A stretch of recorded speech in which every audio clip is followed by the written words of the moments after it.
¿Qué pasó? It's Jesse Borrego right here with Adan Hernandez, incredible artist. And we're here with G-Snap Films Productions. Those are our homies. To come back and do a Chicano film, once again, play a Chicano character and say something about who they are. And otra vez the camara, hey, call up the camara otra vez to come. So, once again, the blood in, blood out effect where our arte and who we are affects the people around us and how they actually think of their ideas, man. Once again, look at this, dude. Two little vatos from San Antonio, Texas, with our influence of what we grew up with. You're from Robstown, from a Pisca type of background. I come from, Chicanos in the South Side, troubles. And then the media, right, perpetuates that idea of, look at these horrible, ugly people.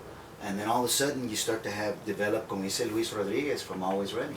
He goes, you develop the what does he call it, the self-hatred mentality.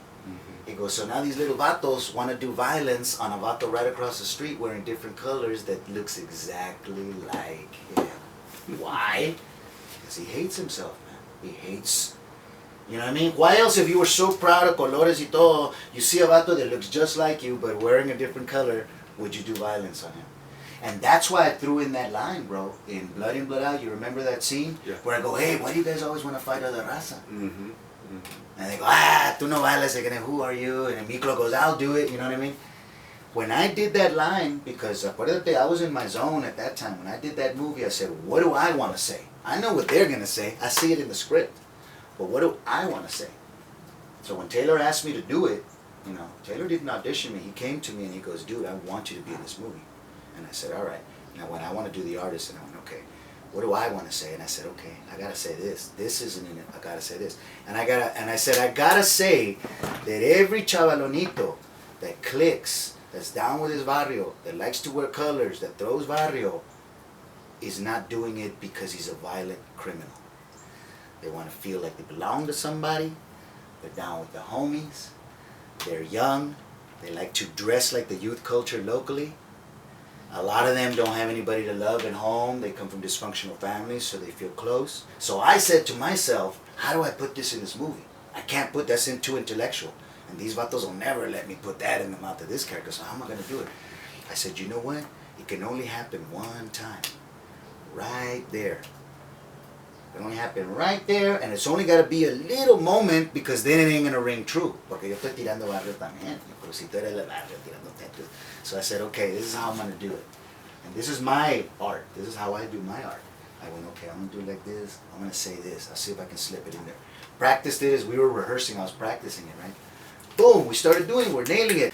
So I think at that point, Taylor was like, all right, do it. But then the next day they talked about it and they brought me in. And they were like, look, man, we're afraid that people aren't going to believe that you belong to a gang if you say that.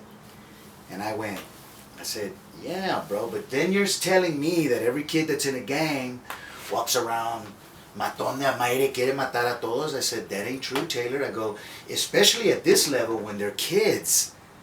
There's all over, man. There's el flaco, there's el gordo, there's, spooky. There's like, you can't tell me that they're all violent, wanting to do dirt, bro. They're homies, man. They're down for the barrio. They're cliquean, It ain't like that. I go, do it like this. I go, trust me, if you do that and then bullshit comes out of this, you will see that later on, people are going to go, man, it's a shame what happens to these kids when they get into the life. I go, trust me. Not only that, a kid is going to understand and he's going to go, wow, that happened to my brother, that happened to my cousin, or I better watch it. You hope, right? That's what you hope when you do art, that somebody's going to take something out of what you're trying to say. I go, and it's only one line. I go, believe me, if I don't say this, then you're going to have an entire movie. Because once you go to prison, remember, you got a bunch of actors that are pretending to be gangsters. They're scared.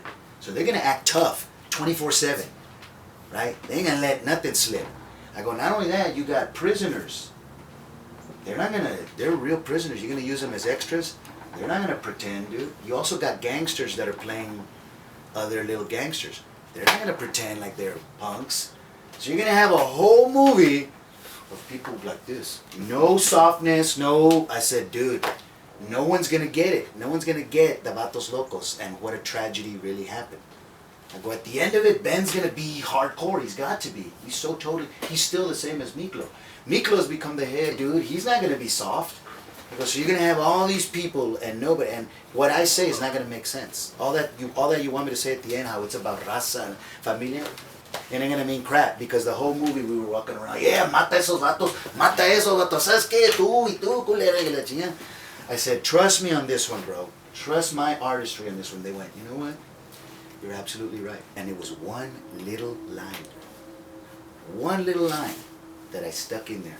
But it was so important, again, to the artistry of what we want to say to these chavalones and how we want to draw them in. And I think that that's why it became a cult hit, because these kids saw those images and they resonated with them. And they heard those words and they saw those characters and what we were trying to say.